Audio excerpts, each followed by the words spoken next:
നമസ്കാരം കൊച്ചി. ആദ്യം തന്നെ ഇത്രയും അധികം സമയം ഇവിടെ കാത്തു നിന്നതിന് ഒരുപാട് നന്ദി. ഞാൻ വൈകിയതല്ല, ഇവിടുന്ന് അധികം ദൂരമല്ലാത്തൊരു സ്ഥലത്ത് ഇതേ സിനിമയുടെ പ്രൊമോഷൻസിന്റെ ഭാഗമായി കുറച്ച് മീഡിയ ഇന്ററാക്ഷൻസ് നടന്നുകൊണ്ടിരിക്കുകയായിരുന്നു. എപ്പോഴത്തെയും പോലെ തീർക്കാം എന്ന് പറഞ്ഞ സമയത്ത് തീർന്നില്ല, അങ്ങനെ വൈകിപ്പോയതാണ്. പക്ഷേ താങ്ക് യു സോ മച്ച്, ഒരു വെള്ളിയാഴ്ച വൈകുന്നേരം ഇത്രയും സമയം ചെലവഴിച്ച് ഞങ്ങൾക്ക് വേണ്ടി ഇവിടെ കാത്തു നിന്നതിന്. ഇതൊരു വളരെ സ്പെഷ്യൽ സിനിമയാണ് ജയനും എനിക്കും, ഓഫ് കോഴ്സ് ഈ സിനിമയുമായിട്ട് സംബന്ധിച്ചിട്ടുള്ള എല്ലാവർക്കും. ഞാൻ ഇന്ന് എല്ലാ ഇൻ്റർവ്യൂസിലും പറഞ്ഞതുപോലെ ഒരു പാരലൽ റിയാലിറ്റി ഉണ്ടായിരുന്നുവെങ്കിൽ, മറ്റൊരു ലോകം പാരലലി എക്സിസ്റ്റ് ചെയ്തിരുന്നുവെങ്കിൽ ഈ സ്റ്റേജിൽ ഇന്ന് സച്ചിയും ഉണ്ടാകേണ്ടതായിരുന്നു. എന്നോട് ആദ്യമായിട്ട് ഈ സിനിമയെക്കുറിച്ചും ഈ കഥാപാത്രത്തെക്കുറിച്ചും പറയുന്നത് സച്ചിയാണ് എന്നോട് ഞാൻ അടുത്ത് ചെയ്യാൻ പോകുന്ന സിനിമ ഇതാണ്, മോഹനൻ നീയാണ് എന്ന് പറയുന്നത്. സച്ചി എനിക്ക് ഇന്നും ഓർമ്മയുണ്ട്, എന്നെ ഒന്നുകൂടി വിളിച്ച് ഉറപ്പല്ലേ ചെയ്യുമല്ലോ എന്ന് ചോദിച്ചിട്ട് ഞാൻ അതിനെന്താ സംശയം ചെയ്യും എന്ന് പറഞ്ഞ് എന്നാ വെയിറ്റ് ചെയ്യേ എന്ന് പറഞ്ഞ് എന്നെ കോളിൽ വെയിറ്റിങ്ങിൽ നിർത്തിയിട്ടാണ് ഇന്ദുഗോപനെ വിളിച്ചിട്ട് എനിക്ക് തരുമോ ഈ കഥ എന്ന് ചോദിക്കുകയും ഇന്ദു വളരെ സന്തോഷത്തിൽ തീർച്ചയായിട്ടും എന്ന് പറഞ്ഞ് അപ്പം തന്നെ സച്ചി തിരിച്ചെന്നോട് എല്ലാം ഫിക്സ്ഡ്, നമ്മൾ ഈ സിനിമ ചെയ്യുന്നു എന്ന് പറഞ്ഞ ആളാണ് പെട്ടെന്നൊരു ദിവസം ഇനി ഇല്ല എന്ന അവസ്ഥയിലേക്ക് എത്തിപ്പെട്ടത്. പക്ഷേ അങ്ങനെ ഒരു നിർഭാഗ്യകരമായ വിയോഗം സംഭവിച്ചതിൻ്റെ തുടർച്ചയായി ഈ സിനിമ ഏറ്റവും സ്വാഭാവികമായി എത്തിപ്പെടേണ്ടത് ജയന്റെ കയ്യിലാണ്. കാരണം ജയൻ സച്ചിയുടെ അസോസിയേറ്റ് ഡയറക്ടർ മാത്രമായിരുന്നില്ല, സച്ചിയുടെ ഒരു സഹോദരനും ഒരു സുഹൃത്തും, സച്ചിയുടെ എല്ലാമായിരുന്നു. ഒരുപക്ഷെ സച്ചിയുടെ ഈ സിനിമയുടെ വിഷൻ ഏറ്റവും നന്നായി ഈ സിനിമയുടെ സംവിധാന ചുമതല ഏറ്റെടുക്കുന്നതിന് മുൻപ് തന്നെ മനസ്സിലാക്കിയ വ്യക്തി ജയനാണ്. ജയൻ സച്ചിയുടെ മാത്രം അസോസിയേറ്റ് അല്ല, എൻ്റെയും അസോസിയേറ്റ് ആണ്. അപ്പോൾ it's A moment of pride for me.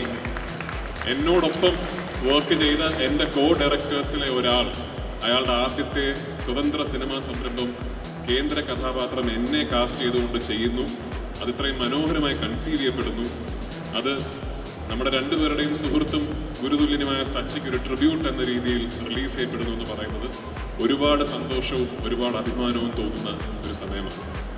ഇതിന്റെ നിർമ്മാതാവ് സന്ദീപ് സേനനും ഞാനും കുട്ടിക്കാലം മുതൽ ഫ്രണ്ട്സാണ്. ആക്ച്വലി ഞങ്ങളെല്ലാം തിരുവനന്തപുരം ഗ്യാങ് ആണ്. സന്ദീപിന്റെ അച്ഛൻ്റെ പങ്കജ് ഹോട്ടലിൽ സ്കൂളിൽ പഠിക്കുമ്പോൾ പോയിട്ട് കാശ് കൊടുക്കാതെ ബുഫേ കഴിച്ച് മുങ്ങി എത്രയോ സന്ദർഭങ്ങൾ ഉണ്ടായിട്ടുണ്ട്. സേനനെങ്കിൽ എന്നെ മോനെ പോലെയാണ് കണ്ടിരുന്നത്. ഇന്നും ആ സ്നേഹവും വാത്സല്യവും ഉണ്ട്. അങ്ങനെ ഒടുവിൽ സന്ദീപും ഞാനും പ്രൊഫഷണലി കൊളാബറേറ്റ് ചെയ്യുന്നെന്ന് പറയുമ്പോൾ ശരിക്കും ഒരു ലൈഫിൻ്റെ ഒരു വലിയ ജേർണിയുടെ ഒരു ക്ലൈമാറ്റിക് ഇവൻ്റ് ആയിട്ടാണ് എനിക്കിതിനെ പലപ്പോഴും തോന്നാറുള്ളത്. ജെയ്ക്സ് എനിക്കിപ്പോഴും ഓർമ്മയുണ്ട്. ഓഫ്കോഴ്സ് ജെയ്ക്സും ഞാനും ഒരുപാട് വർഷങ്ങളുടെ പരിചയമുണ്ട്. പക്ഷെ അയ്യപ്പനും ഘോഷിയും ചെയ്യുന്ന സമയത്ത് ജെയ്ക്സ് ബിജോയ് ആണ് മ്യൂസിക് എന്ന് പറയുമ്പോൾ ജെയ്ക്സ് മലയാള സിനിമയിലെ ഏറ്റവും പ്രോമിസിങ് ന്യൂ മ്യൂസിക് ഡയറക്ടർ മാത്രമാണ്. ഇന്ന് I can guarantee Jakes Bijoy musical എന്ന് പറഞ്ഞാൽ ഒരു പാട്ടോ ഒരു ബിറ്റ് ഓഫ് മ്യൂസിക്കോ പോലും കേൾക്കാതെ ലോകത്തിലെ ഏറ്റവും വലിയ മൾട്ടിനാഷണൽ കമ്പനീസ് റെക്കോർഡ് തുകയ്ക്ക് ഓഡിയോ റൈറ്റ്സ് വാങ്ങിക്കുന്നൊരവസ്ഥ അയാൾ സ്വന്തമായി സൃഷ്ടിച്ചെടുത്തിട്ടുണ്ട്. And I am so proud of you. And I still believe, ഇന്നും ഞാൻ വിശ്വസിക്കുന്നു, ജെയ്ക്സിൻ്റെ best is still ahead of him. ജെയ്ക്സിൻ്റെ ട്രൂ സ്പെക്ട്രം നിങ്ങൾ ഇനിയും കാണാൻ കിടക്കുന്നതേ ഉള്ളൂ. And what is done for Vilayath Buddha, ഈ സിനിമയ്ക്ക് ജെയ്ക്സ് കൊണ്ടുവന്നിരിക്കുന്ന ഫ്ലേവർ, ഈ സിനിമയുടെ കഥയെയും പശ്ചാത്തലത്തെയും കഥാപാത്രങ്ങളെയും ജെയ്ക്സ് മനസ്സിലാക്കിയിരിക്കുന്ന രീതി is truly oh inspiring. So thank you Jakes for all that you have done. ഇന്ദുവിൻ്റെ ആദ്യത്തെ കഥാപാത്രത്തിനല്ല എൻ്റെ മുഖം ആവുന്നത്. ഇതിനു മുമ്പ് കാപ്പയിൽ കൊട്ടമധുവായി ഞാൻ അഭിനയിച്ചിരുന്നു. ഇന്ദുവിൻ്റെ അവസാനത്തെ കഥാപാത്രവും ആയിരിക്കില്ല എൻ്റേതായി എൻ്റെ ഫിൽമോഗ്രഫിയിൽ വരുന്നത്. ഞാൻ ഭയങ്കര ഫാനാണ് ഇന്ദുവിൻ്റെ റൈറ്റിങ്ങിൻ്റെ. ഒരുപാട് കഥകളും വിഷയങ്ങളും നമ്മൾ ചർച്ച ചെയ്യാറുണ്ട്. ഇന്ദുവിൻ്റെ അടുത്ത ഒരുപാട് ചിന്തകളും കഥാപാത്രങ്ങളും എന്നിലേക്ക് എത്തിച്ചേരട്ടെ എന്ന് ഞാൻ പ്രത്യാശിക്കുന്നു. Thank you. മോഹനൻ്റെ മുഖം എൻ്റേതായി തെളിഞ്ഞപ്പോൾ അതിന് സമ്മതം മൂളിയതിന് ഒരുപാട് നന്ദി. Sreejith, of course Sreejith is one of the most interesting technicians in Malayalam cinema. Sreejith of course ഒരു ടോപ്പ് എഡിറ്ററാണ്. Is also one of the finest colourist that I have known. I don't know how many people, അങ്ങനെ എത്ര പേരുണ്ടെന്ന് എനിക്കറിയില്ല. സിനിമയുടെ എഡിറ്റിങ്ങും കളറിങ്ങും ഒരുമിച്ച് ചെയ്യുന്ന എത്ര technicians ഇന്ത്യയിലുണ്ടെന്ന് എനിക്കറിയില്ല. ആ രീതിയിൽ one of the really fine technicians, young technicians we have. GLAAD that is part of the film. ഒരുപാട് പേരുടെ പേരുകൾ ഞാൻ വിട്ടുപോകും. സംഗീത്, ഓഫ് കോഴ്സ് രാജേഷ്, നമ്മുടെ script writer, my co actors Priya, Dhruvan, Anu എന്നിവിടില്ല. അവർക്കൊക്കെ ഉപരി ഷമിച്ചേട്ടൻ. ഇതിലെ രണ്ട് കേന്ദ്ര കഥാപാത്രങ്ങൾ എന്ന് പറയുന്ന മോഹനനും ഭാസ്കരനും മാഷുമായി ഉള്ള ഒരു കെമിസ്ട്രിയാണ് ഈ സിനിമയുടെ ഫൾക്രം. അതിന് എന്നെ അദ്ദേഹത്തിൻ്റെ പെർഫോമൻസിൻ്റെ മികവിലൂടെ ഒരുപാട് സഹായിച്ചൊരു കോ ആക്ടറാണ് ഷമ്മിച്ചേട്ടൻ. ഞാൻ ഈ സിനിമയുടെ ഷൂട്ടിംഗ് സമയത്ത് ഷമ്മിച്ചേട്ടനോട് ഒരുപാട് പ്രാവശ്യം പറഞ്ഞിട്ടുണ്ട്. പ്രത്യേകിച്ച് ഇതിൽ ഷമ്മിച്ചേട്ടൻ പ്രായമായതിനു ശേഷമുള്ള ഒരു അപ്പിയറൻസ് ഉണ്ട്. എനിക്ക് ശരിക്കും തിലങ്കനകളുടെ ഓർമ്മ വരുന്നുണ്ട് എന്ന് ഞാൻ ഷമ്മിച്ചേട്ടനോട് തന്നെ ഒരുപാട് പ്രാവശ്യം പറഞ്ഞിട്ടുണ്ട്. എനിക്ക് തോന്നുന്നു ഈ സിനിമ കാണുമ്പോൾ നിങ്ങൾക്കും അങ്ങനെ തോന്നും എന്നാണ് എൻ്റെ വിശ്വാസം. 21-ാം തീയതി സിനിമ റിലീസാവുകയാണ്. ഇവിടെ പലരും പറഞ്ഞതുപോലെ ഒരു വലിയ യാത്രയുടെ പര്യവസാനമാണ്. ഈ സിനിമ 21-ാം തീയതി റിലീസാവുമ്പോൾ എനിക്കൊരൊറ്റ പ്രാർത്ഥനയേ ഉള്ളൂ. തീർച്ചയായിട്ടും നിങ്ങൾക്ക് ഈ സിനിമ ഇഷ്ടപ്പെടണം, അതാണ് മർമ്മപ്രധാനം. പക്ഷേ I hope somewhere Sachy is sitting and watching this and he feels proud. Thank you so much. അതായത് ഞാൻ ഇപ്പോഴും ഓർക്കുന്നു, അയ്യപ്പനും ഘോഷിയും കഴിഞ്ഞിട്ട് സച്ചിയേട്ടൻ ഡിസ്കസ് ചെയ്തൊരു സബ്ജക്റ്റായിരുന്നു. അപ്പം അയ്യപ്പൻ ഘോഷിയും കഴിഞ്ഞ സമയത്ത് ഞാൻ എപ്പോഴും കരുതിയിരുന്നു, ഇനി അങ്ങോട്ട് സച്ചിയേട്ടൻ്റെ പടങ്ങൾ മാത്രം ചെയ്താലെങ്കിലും മതി, വർഷത്തിൽ ഒരു പടമെങ്കിലും സച്ചിയേട്ടനെ കിട്ടുമല്ലോ. അത്രയും മനസ്സിൽ കൊണ്ടു നടന്നൊരു വ്യക്തിയാണ്. എൻ്റെ കരിയറിലെ ഒരു മൈൽ സ്റ്റോൺ സിനിമ തന്നെയാണ് അയ്യപ്പനും ഘോഷിയും. അങ്ങനെ ആ ജേണി ഞാനിപ്പോഴും ഓർക്കുന്നത്, സച്ചിയേട്ടൻ ആ സർജറിക്ക് പോകുന്നതിന് മുമ്പ് വിളിച്ചിട്ട്, എടാ നീ കുറച്ച് ജാപ്പനീസ് സ്റ്റോൺസും കാര്യങ്ങളൊക്കെ എടുത്ത് വെച്ചോ, വിലായത്തിൽ അത് ഉപയോഗിക്കേണ്ടി വരും എന്ന് പറഞ്ഞിട്ട് നിനക്കറിയാം അത് കഴിഞ്ഞിട്ട് എന്താ സംഭവിച്ചത്. പക്ഷേ ആ ജേണി ഈ 4 വർഷം ഒരുപാട് ബുദ്ധിമുട്ടുകളിലൂടെ പോയപ്പോൾ പോലും നിങ്ങൾക്കറിയാം, രാജുവിൻ്റെ ഉണ്ടായ ഒരു ആക്സിഡൻറ്റിനെ പറ്റി അറിയാം. ജയൻ നമ്പ്യാർ അനുഭവിച്ച ഒരു വെയിറ്റിംഗ് പീരീഡ്, ഒരു ഡയറക്ടർ ഒരു ഫസ്റ്റ് പ്രോഡക്റ്റ് ലോഞ്ച് ചെയ്യാൻ പറ്റിയിട്ടില്ല. പക്ഷേ ഇത്രയും നമ്മളധികം ഒരുപാട് സിനിമകൾ, രാജു ഒരുപാട് സിനിമകൾ കഴിഞ്ഞു, ഞാൻ ഒരുപാട് സിനിമകൾ ചെയ്തു. പക്ഷേ എന്നിരുന്നാൽ പോലും സച്ചിയേട്ടൻ്റെ ഒരു ഡിവൈൻ ഒരു ഇൻ്റർവെൻഷൻ ഉണ്ട് ഇതിൽ. ആൻഡ് ഒരൊറ്റ ആളുടെ പെർസിവിയറൻസും ഉണ്ട്. ജയൻ നമ്പ്യാർ ഈ അവസരത്തിൽ നിങ്ങളെല്ലാവരും ഒരുപാട് കൈയടിച്ച് പ്രോത്സാഹിപ്പിക്കണം.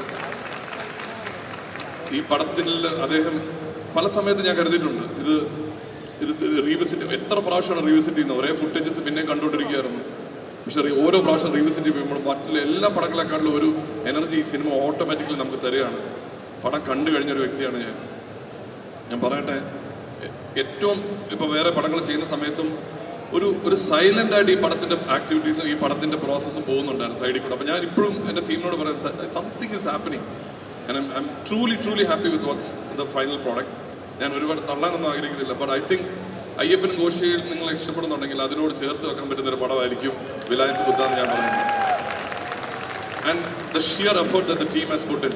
And Raju, I have nothing, you guided me through my career Raju, and I am so happy I could do this with you. നിങ്ങൾ പൃഥ്വിരാജ് സുകുമാരൻ എന്ന ഒരു പവർ ഹൗസ് പെർഫോമറെ ഈ പടത്തിൽ കാണും. അതുപോലെ തന്നെ ഞാൻ പറയട്ടെ, തിലകൻ ചേട്ടനെ നിങ്ങൾ മിസ് ചെയ്യുന്നുണ്ടെങ്കിൽ you will see Shammi Thilakan in the fascinating form in the film.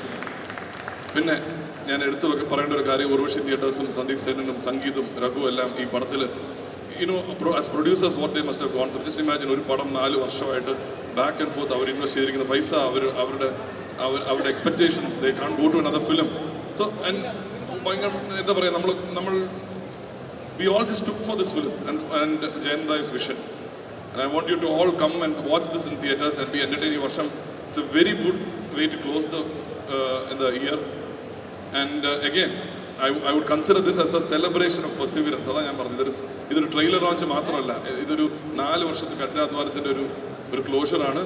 And I'm so happy that I could be part of it. എൻ്റെ ടീം എല്ലാവരും ഇപ്പോൾ വർക്ക് ചെയ്തുകൊണ്ടിരിക്കുകയാണ്. ഇപ്പോഴും we are in the final leg of finishing the film to make you all ഒരു entertaining cinema. Thank you so much. Thank you. എല്ലാവർക്കും നമസ്കാരം. ഒരുപാട് വർഷത്തെ, ഒരു 4 വർഷത്തെ കഷ്ടപ്പാടും യാത്രയാണ് ഈ സിനിമ.